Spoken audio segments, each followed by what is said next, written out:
हाँ जी।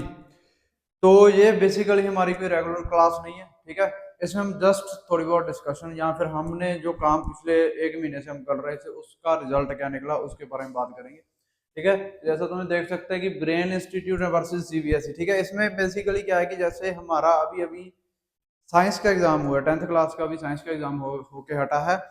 उसमें हमने भी बहुत सारे क्वेश्चन दिए थे, ठीक है। हमारी टेस्ट सीरीज भी जैसे आपको पता है चली थी। अब उस टेस्ट सीरीज में उस टेस्ट सीरीज का रिजल्ट क्या रहा, कितने क्वेश्चन उसमें से आए, कितने क्वेश्चन उसमें से नहीं आए, या क्या उसका ओवरऑल रिजल्ट निकला, कितने परसेंट क्वेश्चन उसमें आए, ठीक है।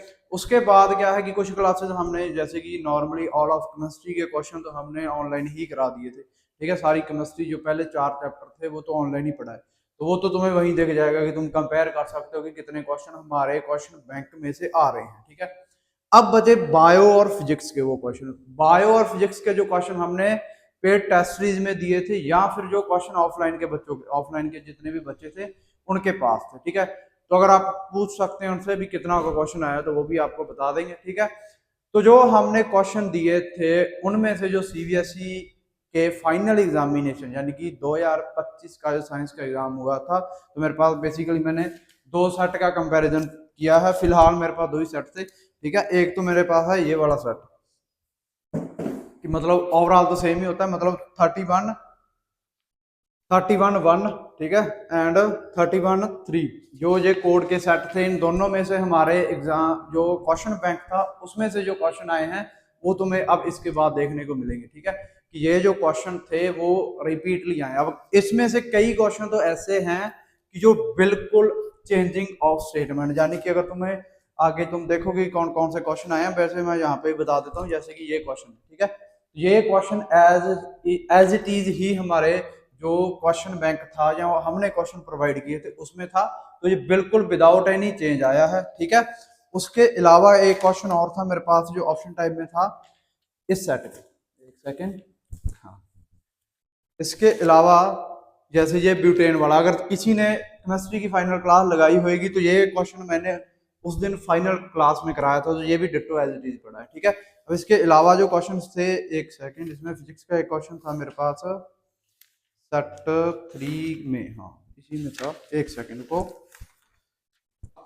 तो इसके अलावा मेरे पास क्या है कि जो फिजिक्स का एक क्वेश्चन था मेरे पास जिसमें तुमने रिफ्लेक्सिव इंडेक्स फाइंड करना था, जैसे ये वाला क्वेश्चन है, ठीक है। ये क्वेश्चन भी एज इट इज हमारे क्वेश्चन बैंक में था, जो क्वेश्चन हमने फिजिक्स के करवाए थे ऑफलाइन के बच्चों को या फिर जिन्होंने वो पेड टेस्ट सीरीज ली थी उन्हें, ठीक है। मतलब कि एंड ऑफ द डे तो हमने वो ओवरऑल फ्री कर दिया था, जो हमारा पर्सनल ग्रुप्स वगैरह हैं उसमें डले हुए थे क्वेश्चन, ठीक है। तो ये क्वेश्चन एज इट इज ही रहा है, ठीक है। अब इसके अलावा कई क्वेश्चन ऐसे हैं जैसे कि हम मान लो एक रेजिस्टेंस वाला क्वेश्चन था कि जिसमें मेरे पास रजिस्टर थे, 3 वोल्ट की बैटरी थी। हमारे जो क्वेश्चन बैंक था उसमें ये बैटरी 6 वोल्ट की थी, और जो रेजिस्टेंस थी क्वेश्चन के अंदर रेजिस्टेंस 1.5 थी, हमारे पास जो रेजिस्टेंस थी वो 3 थी, ठीक है। कुछ ऐसे क्वेश्चन थे कि जस्ट उन्होंने वैल्यू डबल कर दी कि 1.5 जो रेजिस्टेंस लेके हम सॉल्व कर रहे थे वही उन्होंने 3 लेके कर ली। कुछ ऐसे क्वेश्चन भी थे। और इसके अलावा जो क्वेश्चन थे जैसे कि कहीं पे मेरे पास कनकेव लेंस का यूज हो रहा है, वैल्यूज बिल्कुल सेम है कि फोकल लेंथ भी उतनी है मेरे पास, डिस्टेंस ऑफ ऑब्जेक्ट भी वही है, बट कहीं पे कनकेव मिरर का यूज हो रहा था तो वहां पे सीबीएसई ने क्या है कन्वेक्स मिरर डाल दिया,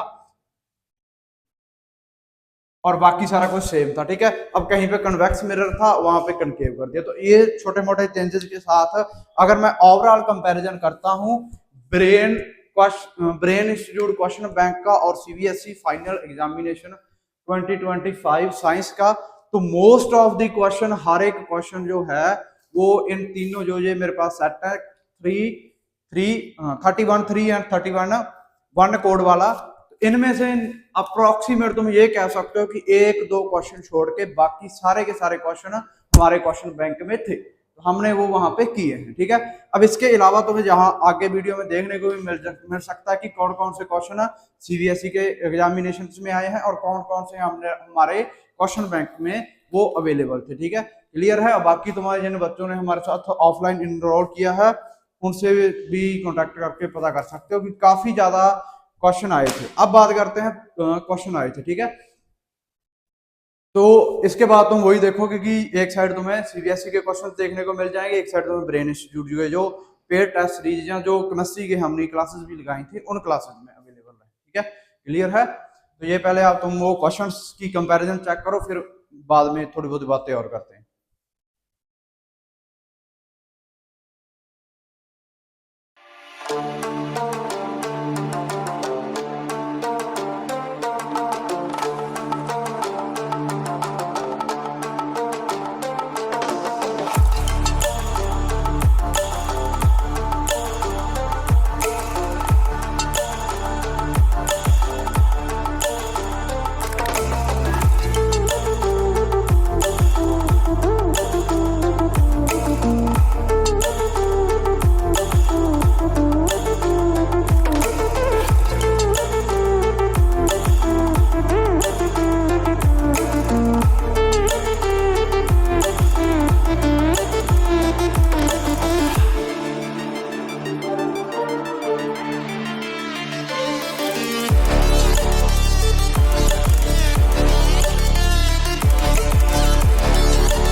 आपने देखा कि काफी सारे क्वेश्चंस तुमने ऑलरेडी देख लिए होंगे कि काफी क्वेश्चन आए हमारे टेस्ट सीरीज से। ठीक है, अब इसमें क्या कमी रह गई? ठीक है, अब इसमें सिर्फ बेसिक जो मुझे ये लगता है कि जो 1-1.5 महीने की मेहनत थी ओवरऑल तो हमारी सक्सेसफुल हो रही। ठीक है, कि जो ऑफलाइन बच्चे थे हमारे पास इनरोल्ड, उनके लिए वो 100% सक्सेसफुल रही। जो 1-1.5 महीने से हम अच्छे से सो नहीं रहे थे, 2-3 घंटे ही सो रहे थे। ठीक है, सुबह भी जल्दी क्लास होती थी, शाम को भी बहुत लेट तक क्लास चलती थी। ठीक है, तो ओवरऑल इसमें कमी ये है कि थोड़ा सा हम लेट हो गए कहीं ना कहीं। जो मैं कहूंगा कि हमें ये चीज शुरू करनी चाहिए थी जनवरी के पीरियड से। ठीक है, तो वो उसकी वजह से क्या है कि एकदम से एग्जाम आ गए। जो हमारा जो रेगुलर बैच चल रहा था वहां पे हम फिजिक्स भी पढ़ रहे थे, +2 लेवल की केमिस्ट्री भी पढ़ रहे थे, तो उनके लिए मेरे ख्याल से हमने कुछ खास क्वेश्चन के सीरीज में नहीं किया। ठीक है, तो उनसे आई एम वेरी सॉरी।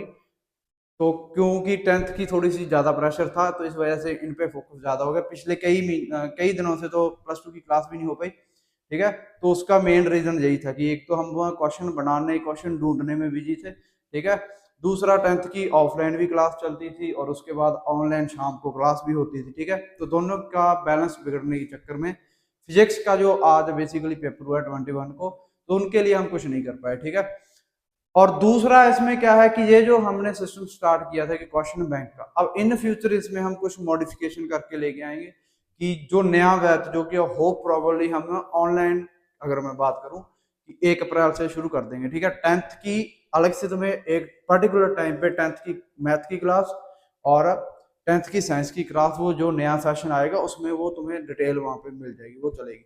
और ये जो क्वेश्चन बैंक का सिलसिला है ये हम पैरेलली चलाएंगे। मतलब कि ऐसा नहीं कि एग्जाम पहले सिलेबस खत्म कराएं फिर एग्जाम आएगा तब हम क्वेश्चन बैंक देंगे। अब इसमें ये जो क्वेश्चन बैंक का सिलसिला है ये हमारा पैरेलली चलेगा कि जैसे ये चैप्टर हुआ उसका क्वेश्चन बैंक का जो क्वेश्चन प्रोबेबिलिटी आने के चांस है वो साथ ही साथ देंगे। ठीक है, दूसरी बात और कि अब जैसे मैथ का एग्जाम आ रहा है, राइट, कि क्लास 10th का मैथ का एग्जाम आ रहा है 10 मार्च को। ठीक है, तो उसका भी कहीं ना कहीं क्वेश्चन हमारे पास, जितने कि हम हमारी डीप रिसर्च थी 2010 2008 से लेके 2024 तक के पेपरों को देखने के बाद कुछ क्वेश्चन हमने तैयार किए थे। उसी तरीके से जैसे साइंस के क्वेश्चन हमने तैयार किए थे सेम वे से हमने मैथ के क्वेश्चन भी तैयार किए हैं। तो वो भी हम कोशिश करेंगे कि सारे के सारे चैप्टर तुम्हें फ्री में लाइव क्लासेस में अवेलेबल करा दें। ठीक है, कि जैसे फिजिक्स साइंस की तुम्हारी लाइव चलती थी शाम को डेली, केमिस्ट्री के तो प्रॉब्लम हमने कर ही लिए थे। ठीक है, और टाइम कम होने के कारण हमारा वो बाकी जो फिजिक्स एंड वाई वाला पार्ट था वो रह गया ऑनलाइन। ऑफलाइन तो हमने सारी किया था, ऑनलाइन रह गया वो, तो वो ना हो। ठीक है, तो कोशिश हमारी यही रहेगी कि तुम्हें जो एक तारीख है हमारा, एक अब तुम्हारा 28 को हिंदी का एग्जाम होएगा, तो 28 की शाम को तुम्हें पहली क्लास मैथ की मिलेगी। उसके बाद रेगुलरली शाम को ऑनलाइन तुम्हारे मैथ के जो क्वेश्चंस, इंपॉर्टेंट क्वेश्चंस हैं वो हम कराएंगे। ठीक है, तो रेगुलरली 10 दिन तुम्हारी ऑफलाइन ऑनलाइन शाम के टाइम पे, मतलब तुम पकड़ के चलो 7 बजे से लेके 9-10 बजे तक ऑनलाइन क्लास मैथ की चलेगी।